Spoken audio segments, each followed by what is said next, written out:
accessible, même à nos âges. C'est bien vrai.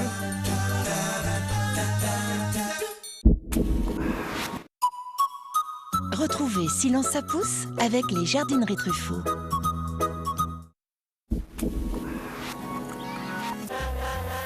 Ici, par exemple, j'ai un pinus. Il est censé être nain.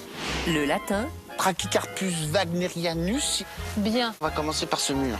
Le dessin, Terre de terre de terre. et même s'il le faut, l'hypnose. Tous les moyens sont bons pour apprendre à jardiner. Je pense qu'il serait intéressant de donner un peu d'ampleur à la plate-bande du fond. Il faut réduire certaines choses. Avec Noël Bréham et Stéphane Marie, Silence ça pousse, tous les mercredis à 21h40 et les samedis à 10h20 sur France 5.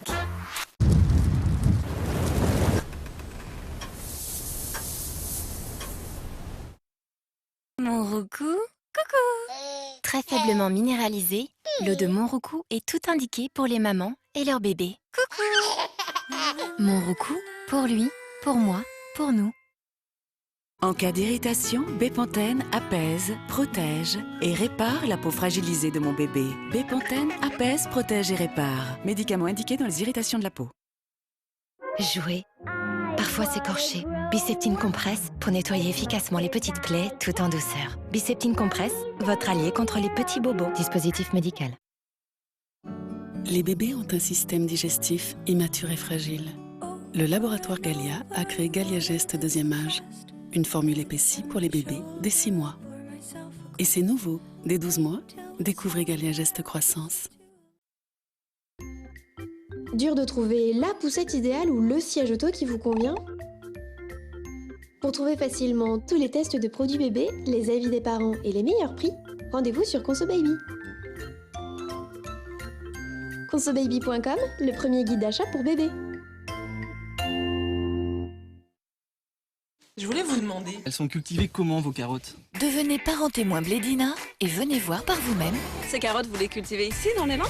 Oui, et nous les cultivons selon des règles très strictes. Elles répondent ainsi aux exigences de la charte qualité bébé Blédina. Et les pesticides alors? Eh bien, dans les petits pots, c'est proche de zéro. Pour toutes vos questions, rendez-vous sur blédina.com.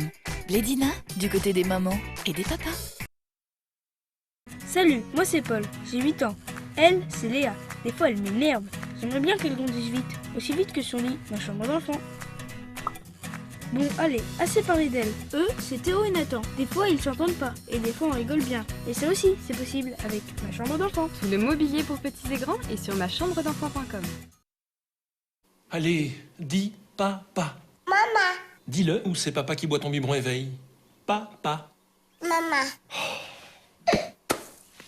Non, mais qui a fait ça? Papa. Éveil de Lactel est sans arôme et sans sucre ajouté. Bébé va adorer la différence.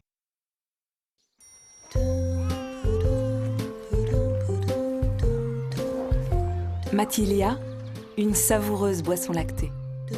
Matilia Grossesse, pour l'équilibre nutritionnel des femmes enceintes. Existe aussi Matilia Allaitement. Matilia, pour votre équilibre et le bien-être de votre bébé. Et ça se voit.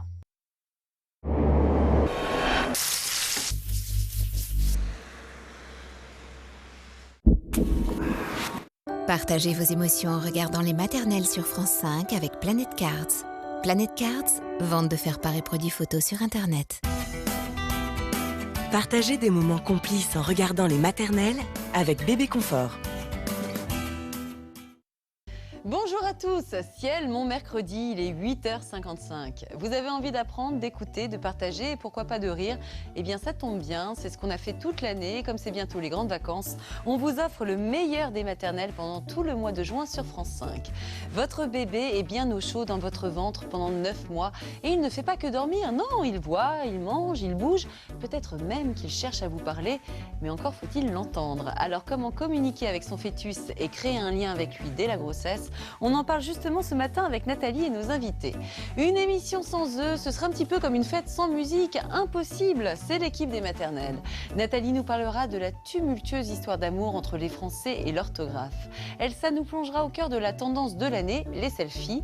Carole, elle, nous aidera à bien franchir le cap de la diversification alimentaire en nous équipant comme il se doit. Et enfin, Vincent, notre papa grand trauma, nous racontera sa solitude post-accouchement. Allez, c'est parti.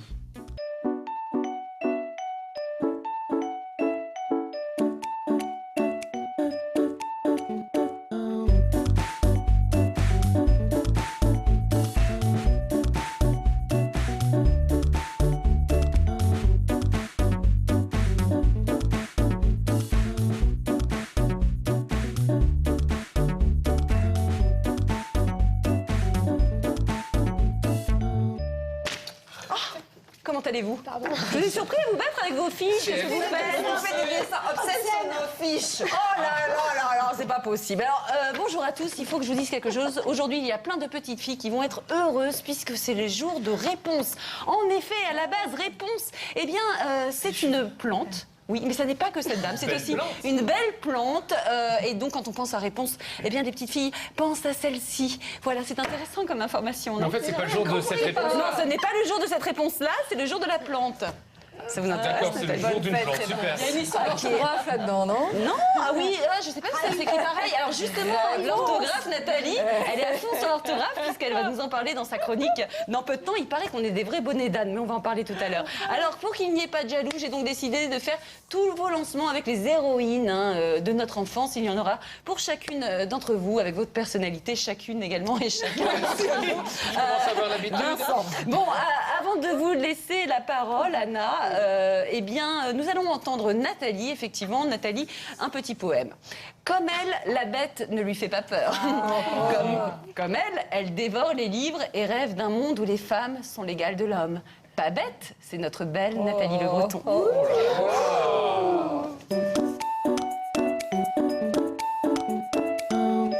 Nathalie, alors comme ça, les Français, nous sommes mauvais en orthographe.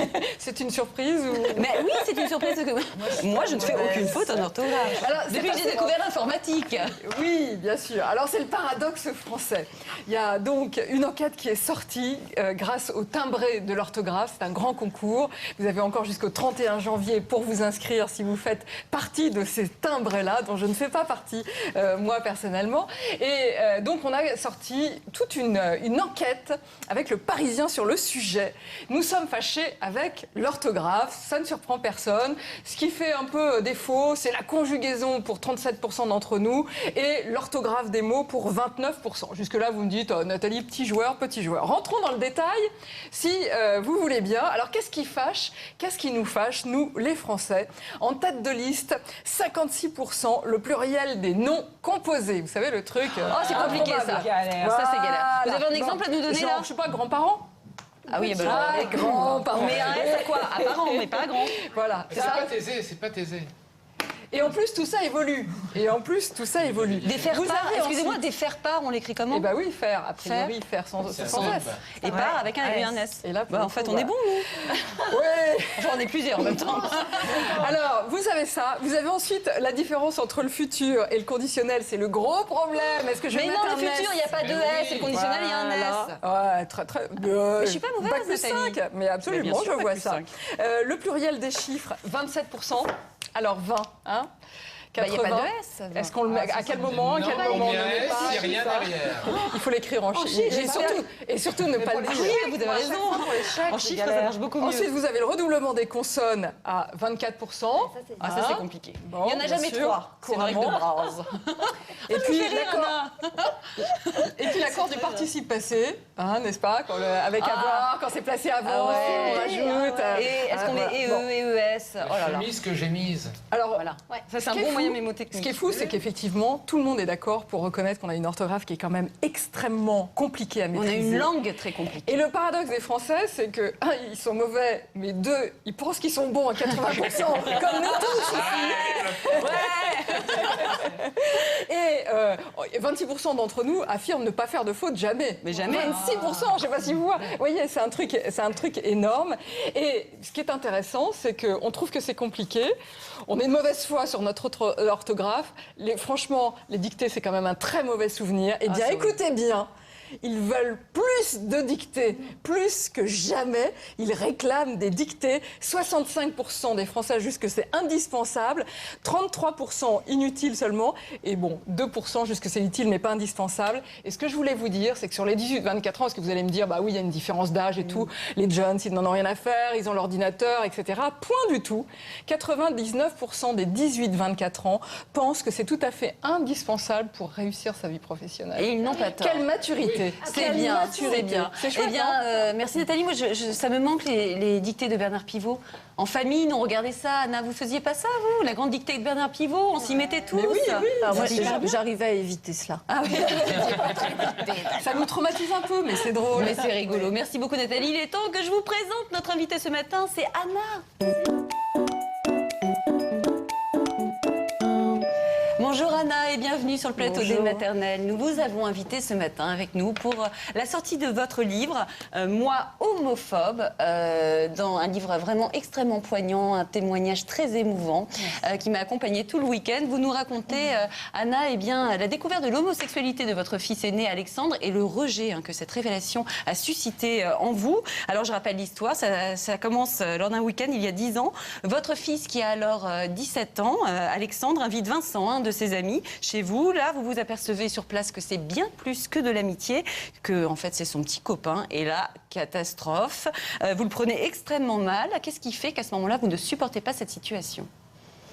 C'est un choc, je suis devant le fait accompli, je ne peux plus fuir. Et je suis submergée par une émotion que je ne contrôle absolument pas, c'est de la colère. De la colère, mais de la peur également. D'où l'homophobie. Oui, parce qu'il y a le mot peur, non? Voilà, tout à fait. Dans l'homophobie, c'est une peur incontrôlée, incontrôlable. On ne sait pas d'où elle vient. Et là, à ce moment-là, effectivement, j'ai été complètement submergée par cette peur de la normalité. Quelque chose d'un seul coup qui était impensable, impossible à supporter. Surtout pour les autres vis-à-vis de moi. Oui, le regard des autres, Le finalement. regard des autres, oui, tout à fait. Vous disiez tout à l'heure, là, je ne pouvais plus reculer. C'est-à-dire que vous en étiez toujours douté, finalement, de cette homosexualité. Et oui, en fait, je me suis bien arrangée pour être dans le déni, pour rester dans, en fait, la ligne de conduite. Je voulais absolument que mon fils soit un homme, un vrai, un tatoué. Et chaque fois qu'il y avait chaque fois qu'il y avait des signes, un signe, en fait, je trouvais toujours une excuse pour ne pas le voir ou pour trouver une excuse qui faisait que